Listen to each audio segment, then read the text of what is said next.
Assalamualaikum warahmatullahi wabarakatuh. Alhamdulillahirabbil alamin wa bihi nasta'inu ala umurid dunya waddin.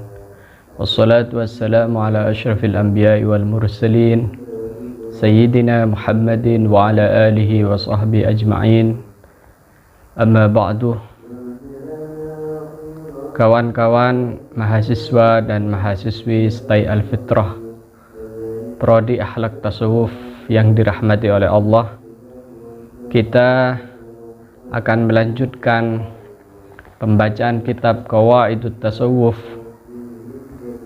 karya Al-Imam Ahmad Zarruq Al-Fasi rahimahullah wa nafa'ana bihi wa bi'ulumihi fid dharaini amin. Ila qawlihi al-qa'idatut tasi'ah. Mari kita lanjutkan ke kaidah yang ke-9. Beliau berkata, ikhtilafun nusabi qad yakunu liikhtilafil haqa'iqi. Perbedaan penyandaran kata terkadang disebabkan oleh perbedaan hakikat. Adanya kata atau istilah-istilah yang berbeda, penyandaran-penyandaran kata yang berbeda-beda, itu disebabkan oleh ikhtilafil haqa'iq, terkadang disebabkan oleh perbedaan hakikatnya. Waqad yakunu liikhtilafil maratibi fil haqiqatil wahidati. Tapi tidak jarang juga itu disebabkan oleh perbedaan derajat, martabat, meski dia satu hakikat. Hakikatnya sama, tapi martabatnya berbeda. Fakilah inna tasawwufa wal faqra wal malamata wat takriba minal awwali.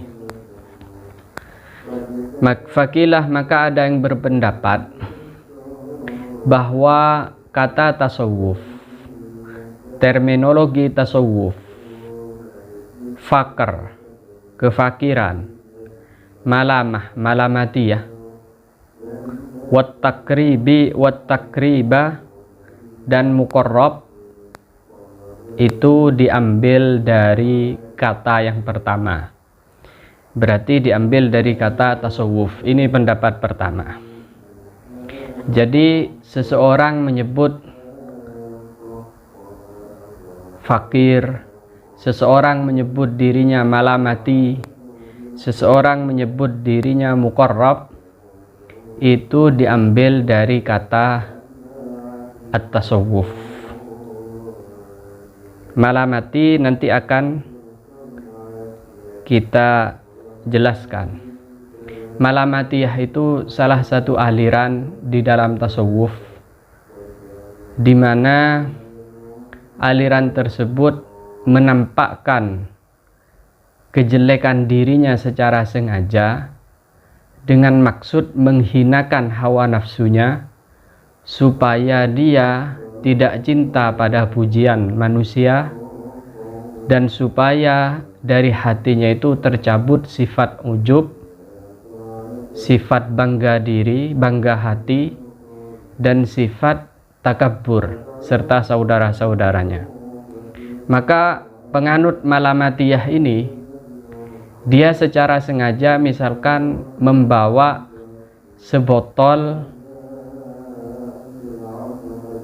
yang tampak minuman keras di depan orang banyak.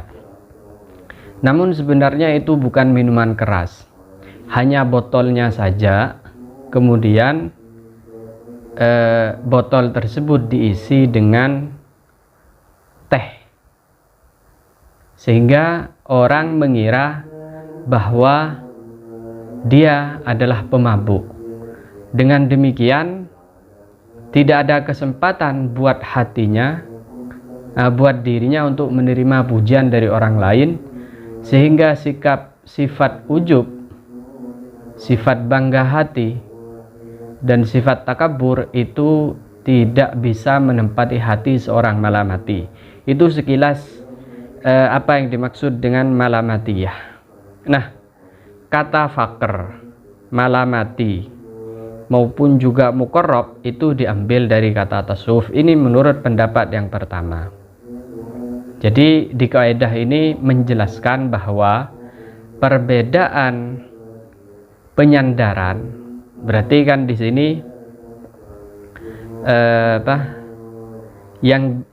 yang disandari itu tasawuf, yang menyandar kepada tasawuf itu adalah faqr, malamah, dan takrib. Nah, kata Imam Ahmad Zarruq, perbedaan penyandaran sebuah kata itu terkadang disebabkan memang hakikatnya yang berbeda-beda. Namun terkadang bukan hakikatnya yang berbeda, hakikatnya satu, tapi martabatnya atau derajat tiap kata itu berbeda-beda. Wakilah, dan ada pendapat lain mengatakan minatsani wa huwa shahihu. Jadi penyandarannya itu disandarkan kepada kata kedua, yaitu al-faqruh. Berarti tasawuf, malamati, dan muqarrab itu mansub ila al-faqr. Kalau mengikuti pendapat kedua, wa huwa shahih, itu kata al-Imam Ahmad Zarruq.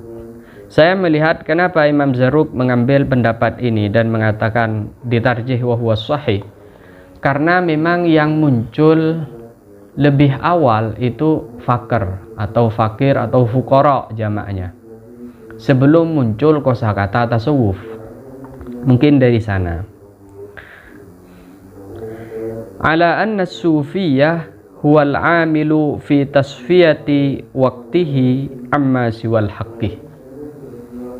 Pengertiannya sufi, bahwa seorang sufi adalah orang yang berusaha menjernihkan waktunya dari selain Allah, dari selain al-haq, yaitu Allah, dari selain yang maha benar, yaitu Allah. Fa idza saqata ma siwal haqqi miyadihi fahuwal faqiru. Nah, bila selain Allah ini sudah gugur, sudah hilang dari hatinya, dari pandangan hatinya selain Allah, maka itu disebut fakir. Jika melihat ta'rifan ini atau definisi seperti ini, maka fakir itu peringkatnya di atas sufi. Karena sufi di sini al-amil, yang sedang berusaha melakukan penjernihan hati dari selain Allah. Sementara orang fakir itu yang sudah berhasil menjernihkan hatinya dari selain al-haq, dari selain yang maha benar, yaitu Allah. Wal malamati minhuma, adapun malamatiyah, pengikut malamati, huwallazi la yuzhiru khairan wa la yudmiru syarran, tidak menampakkan kebaikan dan tidak menyembunyikan keburukan. Itu malamatiyah. Tidak menampakkan kebaikan artinya kalau dia berbuat baik disembunyikan. Ada memang aliran-aliran kaum sufi yang begini. Jadi kalau malam hari dia bersembunyi dalam kegelapan malam, memakai baju yang lusuh dan hanya munajat, menyendiri, bertakarrub kepada Allah. Sementara di siang hari dia menjelekkan dirinya sejelek-jeleknya. La yudmir syarran. Ini salah satu mazhab, seperti cerita di depan tadi. Ka'ashabil hirafi wal asbabi wa nahwihim min ahli tariq. Seperti mereka orang-orang yang para pekerja, para buruh yang sekaligus sufi, dan orang-orang yang menyibukkan diri dengan asbab, artinya dengan mencari kasab, mencari penghasilan penghidupan. Min ahli wal muqarrabuh, adapun muqarrab adalah man kamulat ahwaluhu fakana bi rabbihi li rabbihi.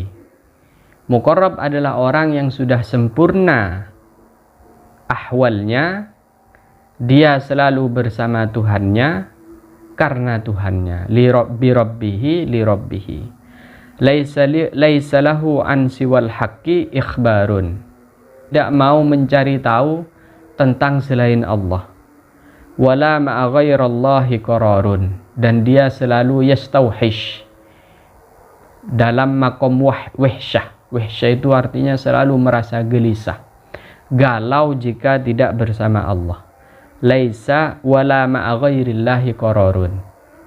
Jadi bersama selain Allah dia tidak merasa tenang. Fafham maka fahamilah. Jadi di kaidah pertama ini kita mempelajari dua pendapat, bahwa kata fakr, kata malamah, dan takrib itu menurut pendapat pertama dinisbatkan atau disandarkan kepada tasawuf. Menurut pendapat kedua, dan ini yang disahihkan oleh Al-Imam Ahmad Zarruq, bahwa kata tasawuf, malamah, dan takrib ini dinisbatkan atau disandarkan kepada al-fakruh. Dan kita lihat jika di pendapat kedua ini seakan-akan ingin menegaskan waqad liyakunu liikhtilafil maratib fil haqiqatil wahidah. Jadi sebenarnya empat terminologi ini berasal dari satu hakikat yang sama, cuma karena berbeda maratib atau berbeda tingkatan dan derajat sehingga menimbulkan perbedaan pemahaman. Hakikatnya satu. Itu jika kita mengikuti pendapat kedua. Kita lanjut. Al-Qaidatul Ashirah. Sekarang kita akan membahas kaidah yang ke-10. La yalzamu min ikhtilafil masaliki ikhtilaful maqsadih. Tidak harus dari perbedaan maslak, perbedaan jalan, perbedaan cara itu menimbulkan perbedaan maksud dan tujuan. Cara boleh beda, suluk boleh berbeda, tapi maksudnya tetap sama. Tarekat-tarekat yang ada sekarang ini cara-caranya juga berbeda, tapi maksudnya sama, yaitu sidqut tawajjuh ilallah. Qadiriyah misalkan itu lebih menyukai zikir jahri atau zikir dengan suara yang keras, sementara Naqsabandiyah lebih menyukai zikir sirri atau zikir pelan dengan suara yang pelan, bukan suara yang keras. Ini bentuk-bentuk suluk, bentuk-bentuk maslak, cara dalam tasawuf. Jadi caranya boleh beda, namun tidak lantas maksudnya itu berbeda pula. Bal qad yakunu muttahidan ma ikhtilafi masalikihi. Bahkan terkadang satu meskipun maslaknya berbeda.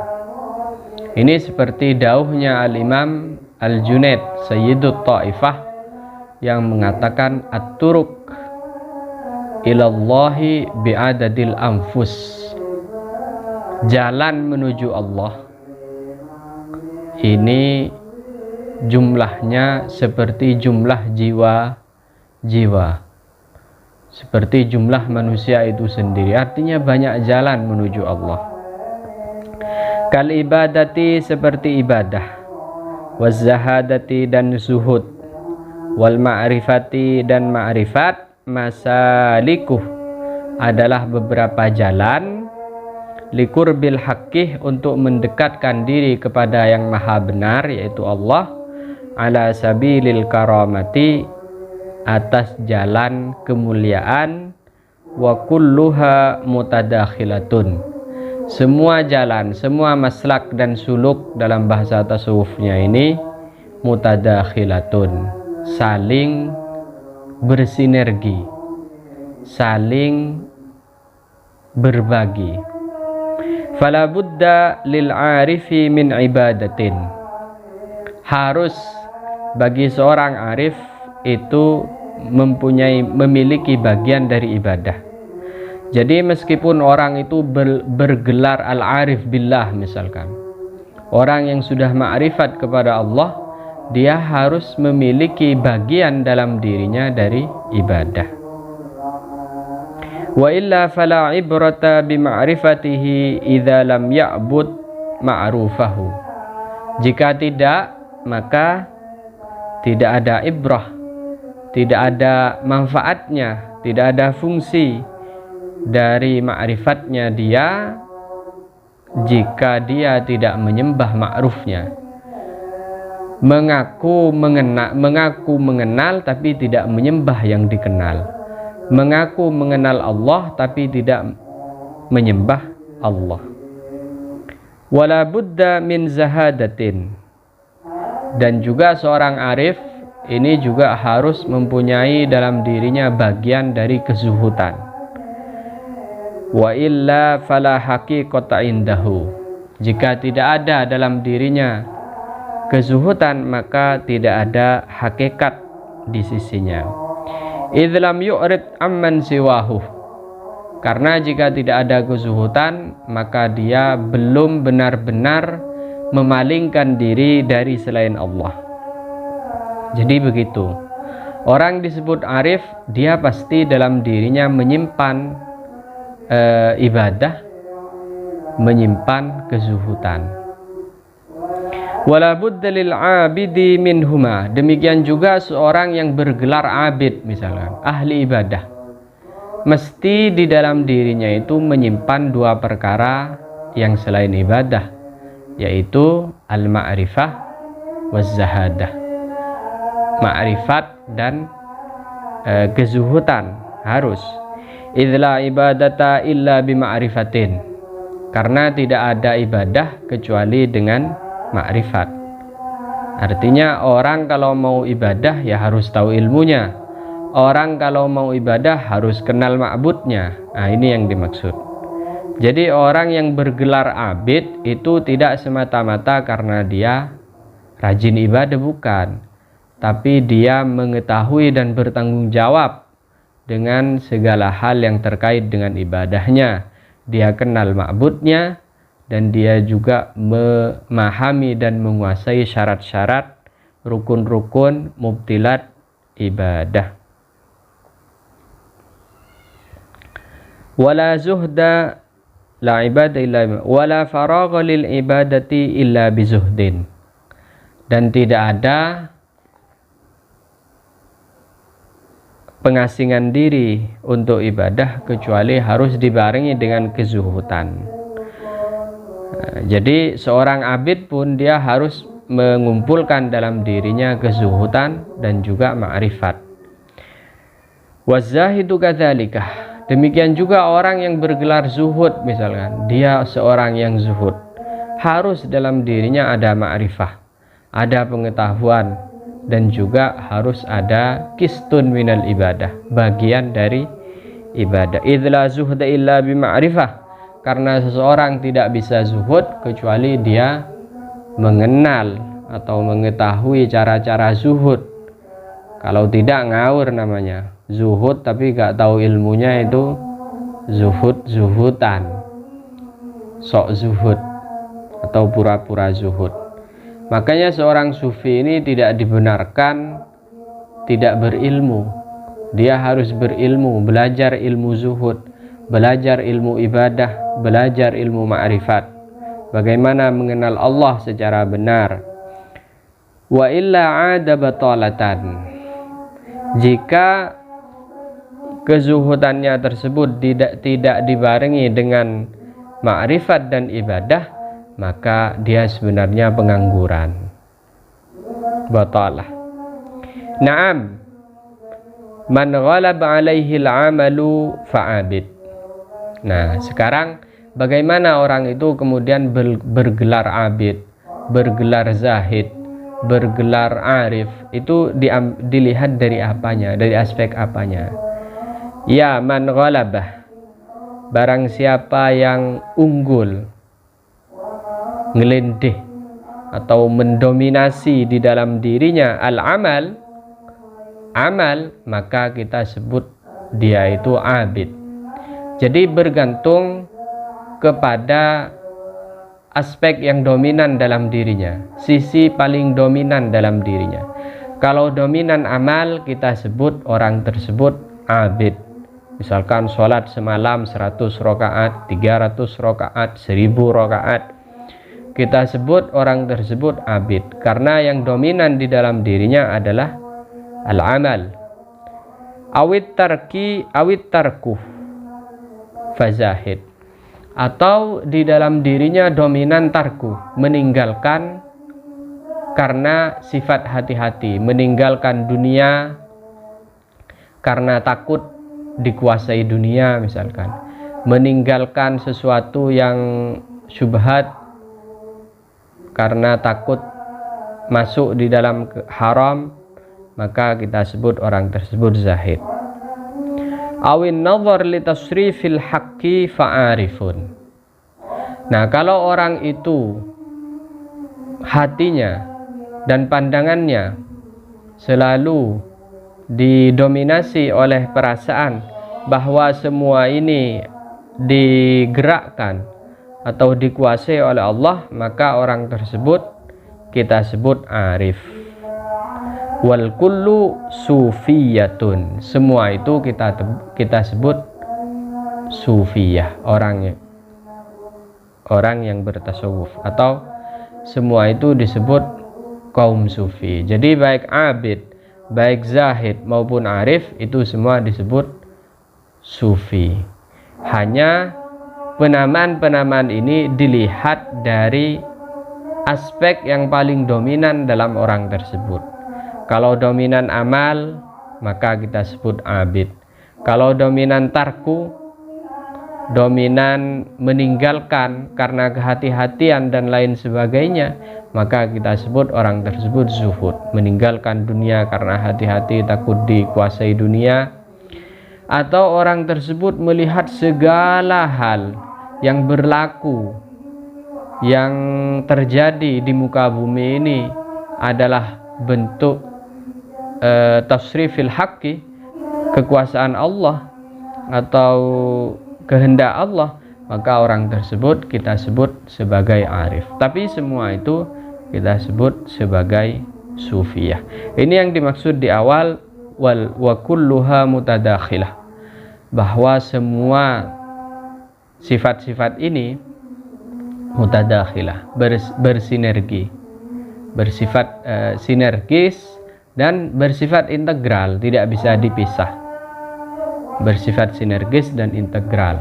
Seorang arif, dia tidak mungkin tidak abid dan juga tidak zahid.